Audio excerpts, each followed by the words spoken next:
لا الہ الا اللہ لا شیخ، الہ ہم جب مکہ الا مکرمہ یا مدینہ اللہ منورہ لا جاتے ہیں، وہاں الہ دعائیں مانگتے ہیں، الا اللہ خواہشات کا ما اظہار کرتے ہیں لنا رب اور پوری بھی ہو سوا جاتی ہیں۔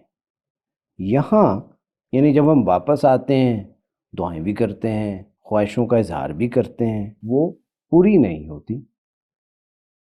دیکھیے، یہ کوئی شک نہیں ہے کہ وہاں پر دعاؤں کی قبولیت اور خواہشات کا پورا ہونا تو ایسی محسوس ہوتا ہے کہ انسٹنٹ ہے۔ وہ معمولی جگہ نہیں ہے، اللہ کا گھر ہے، وہاں گیا ہوا شخص اللہ کا مہمان ہے، اور جیسے مہمانوں کی خواہشات فوراً ہم پوری کرنا چاہتے ہیں، وہ خواہشیں، وہ باتیں، وہ دعائیں فوراً پوری ہوتی ہیں۔ لیکن ایسا نہیں ہے کہ کہیں اور بھی نہیں ہو سکتی۔ پوری زمین اللہ کی زمین ہے، پوری زمین مسجد ہے، جہاں پر بھی جائیں گے اللہ کو ویسے ہی پائیں گے۔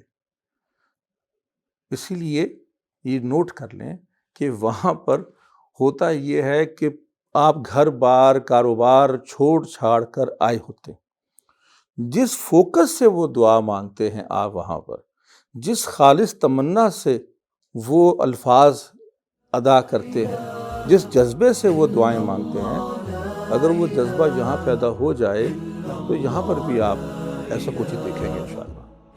اللہ ما لنا رب سوا